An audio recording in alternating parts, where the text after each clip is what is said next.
This channel does not promote any violent, harmful, or illegal activities. All content provided by this channel is meant for an educational purpose only. Saif Ali খানের উপরে হামলায় জুড়ে গেল পশ্চিমবঙ্গের নাম। বাংলাদেশি যোগের সঙ্গে বাংলাকেও যোগ করে দিলেন কেন্দ্রীয় মন্ত্রী সুকান্ত মজুমদার। রক্ষণ সামলাতে বিএসএফ এর দিকে আঙুল তুলতে শুরু করেছেন তৃণমূল নেতারা। অপরাধ হলো মহারাষ্ট্রে, কিন্তু প্রশ্নের মুখে বাংলার ভাবমূর্তি।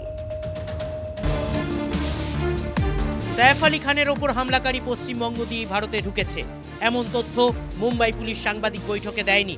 তবে কেন্দ্রীয় মন্ত্রী সুকান্ত মজুমদার জানিয়ে দিলেন, নদিয়া দিয়ে ভারতে ঢুকেছে মোহাম্মদ শরীফুল ইসলাম শাহজাদ। দিদির অনুপ্রেরণা তো নদিয়া দিয়ে ঢুকিয়ে তাকে চালান করে দিয়েছে।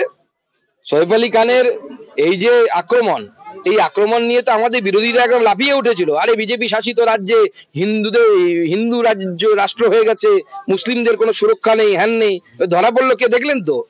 মুসলিম হিতৈষী মমতা বন্দ্যোপাধ্যায়ের রাজ্য থেকে গিয়ে সে সাইফ আলী খানের পেছনে চাকুটা গেঁথেছে। মমতা বন্দ্যোপাধ্যায়কে তো সবার ধরা উচিত। এখন আমাদের যারা ইন্ডি জোট, সোকট ইন্ডি জোট আছে, সেই ইন্ডি জোটের লোকেদের তখন মমতা বন্দ্যোপাধ্যায়কে হাত তোলা উচিত। সাইফের উপর হামলার ঘটনায় বাংলাদেশ আর মুম্বাইয়ের মাঝখানে যে ফাঁকটা ছিল সেটা পূরণ করে দিয়েছেন বিজেপির রাজ্য সভাপতি। যা মহারাষ্ট্রের আইন শৃঙ্খলার ইস্যু ছিল, তা এখন বাংলায় অনুপ্রবেশ সমস্যা, বাংলার রাজনৈতিক ইস্যু। দেবেন্দ্র ফডনবিসের সরকারের দিকে ওঠা আঙুলটা সুকান্ত মজুমদার ঘুরিয়ে দিয়েছেন মমতা বন্দ্যোপাধ্যায়ের সরকারের দিকে। এনডিএ জোটের পরিবর্তে ইন্ডিয়া জোট। কেন্দ্রীয় সরকারের অপদার্থতা, বর্ডার সিল করতে পারছে না। ওই দেশটা হয়ে গেছে কান্ট্রি অফ হুলিগিজম। হুলিগানরা এখন ওই দেশ চালাচ্ছে। সুতরাং আরও বেশি সতর্ক হতে হবে। আর পশ্চিমবঙ্গ সরকার ইচ্ছা করে বাংলাদেশিদের ঢুকতে দিচ্ছে, কিছু বললে বিএসএফের দোষ দেখায়। আজ বাংলাদেশিরা এখান দিয়ে ঢুকে রেশন কার্ড, আধার কার্ড সব করে নিয়ে সারা ভারতবর্ষে ছড়িয়ে পড়ছে এবং দেশবিরোধী এবং সমাজবিরোধী কাজকর্ম করছে। সেটা প্রমাণ হয়ে গেছে। আমরা সারা দেশের নিরাপত্তাকে বিঘ্নিত করছি। এটা নিয়ে সতর্ক হওয়া উচিত। এখন সারা দেশ থেকে বাংলাদেশি তাড়ানোর যে অভিযান শুরু হয়ে গেছে, তার মানে এই নয় যে আমরা যারা এপাশ বাংলার লোক তাদের ওখানে গিয়ে বাঙালি করে যেরকম তাড়া করছে বিজেপি সাজে, সেটা করাটা ঠিক নয়।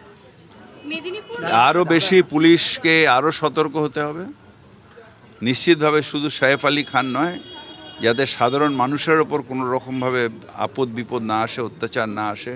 যদি মানুষ তার ঘরের মধ্যে সিকিউর না থাকে, তাহলে ভারতবর্ষে যিনি আছেন তাকে তো বলতে হবে যে যারা রাজ্যে ক্ষমতা দখলের জন্য সব কিছু করতে পারেন, তো ক্ষমতা দখল করা সহজ, কিন্তু মানুষকে নিরাপত্তা দেওয়া অত্যন্ত কঠিন।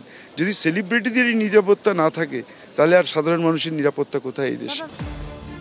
ভারতের কোথাও বাংলাদেশি ধরা পড়লেই অবধারিতভাবে আঙুলটা পশ্চিমবঙ্গের দিকে উঠছে। রাজনৈতিক বিতর্ক শুরু হয়ে যাচ্ছে। পশ্চিমবঙ্গ পুলিশ কিংবা বিএসএফ, যুযুধান দুই পক্ষের নিশানায় যেই উঠতেই হোক, তরজাটা বাংলার ভাবমূর্তির পক্ষে খুব একটা ভালো নয়। Bureau report, TV9 Bangla.